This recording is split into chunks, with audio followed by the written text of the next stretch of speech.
I commended SAT for bringing their exam to the new level of Common Core, in which it is based on what you've studied. So it's more like, did you really succeed in high school?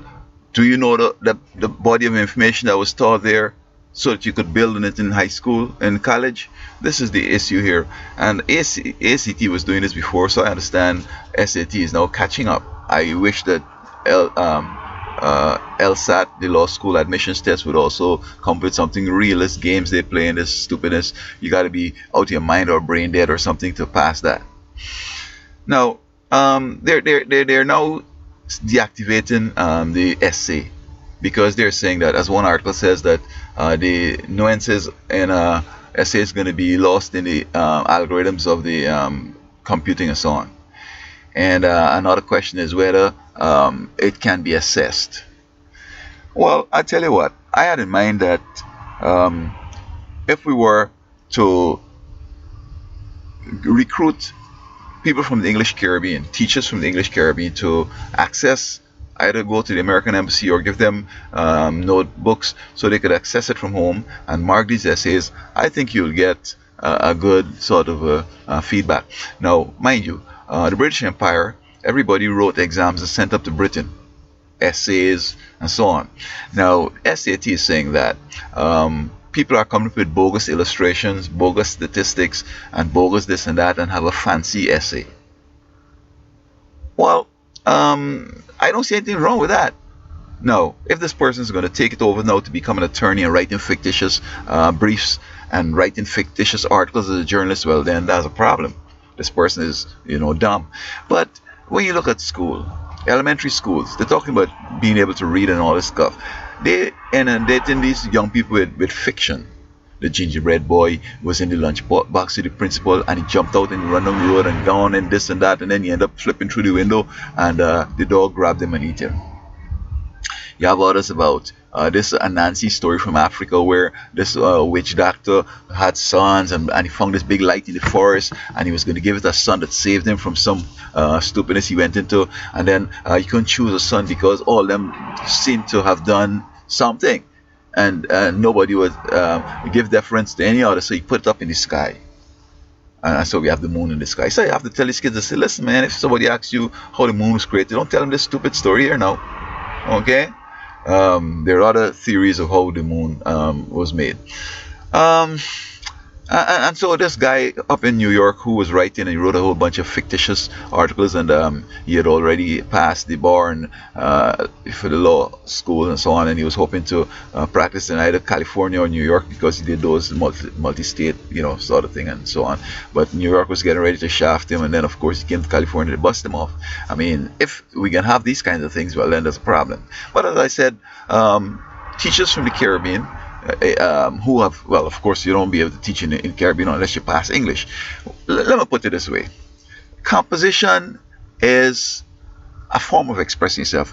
For example, this teacher will know that this student's supposed to say in the first paragraph, give you an introduction to this essay, and he's supposed to itemize what he's going to be discussing later on, and then give you a conclusion in that first paragraph. So in that first paragraph, you could get a synopsis of this whole essay. Now, he's going to have 1, 2, 3, 4 points, and he's going to discuss each in a paragraph. Now, if he wants to say this is like that and whatever, that's not important. What you want to see is that he's using his grammar correct, he's using the topic sentence and the conclusions and transitions, and he is thorough enough to exhaust the area in a way, limited to exhausted, as it were. And then is either the person did everything right and gets an A, or you just write and just don't make no sense and whatever, and he gets this F. As I show students, I say, look, man, you could write on any topic.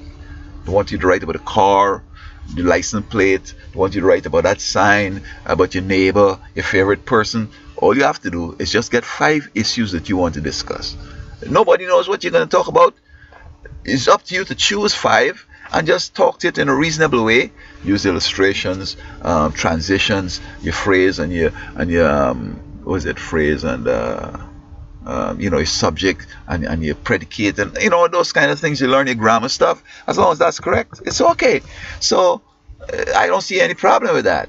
Computers, and you see, they come with a standardized thing because apparently they want to have the exam at a very low cost, because if they have to hire people to read all those papers, it's going to be a problem. So they come with a standardized thing so that you just computer just say and give you a quick thing. But that's not going to work in the new America. People are going to be saying the same thing in different ways, and don't limit people. I can't understand these questions on LSAT. Okay, doesn't mean I'm not intelligent. That doesn't make that I won't be one of the best attorneys in the world.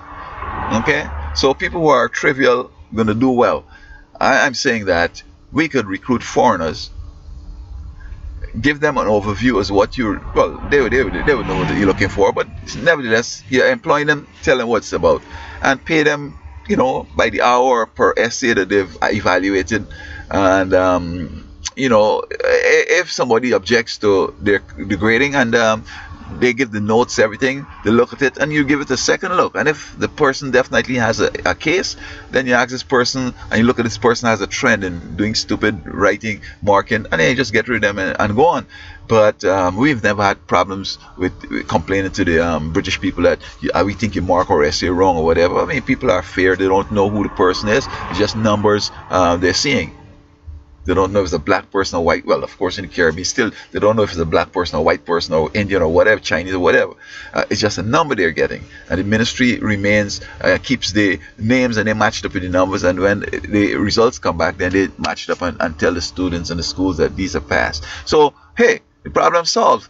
Bring back the essay, and let foreign teachers or qualified people who have passed English, okay, who've passed English, and give them a course in what, the whole grammar. Let them go it over and make sure that they know, the grammar stuff. You get them a teacher, you want to qualify this, here are some grammar things, do it. You get 90%, you can be on to mark these papers. I think we're going to solve it, and what we can have is people who will be able to express themselves, because what they're doing is say, okay, which one of these two paragraphs is correct? And sometimes you look at them, I can't see the difference, because I don't think like that. But if I had to write something, I would write it correct, my grammar correct, your phrases, your clauses, your subject, your predicate, your agreement between verb and subject and stuff like that. Yeah, so that's the solution to the problem. Get people from the British Caribbean to mark these English papers, and that's the end of that.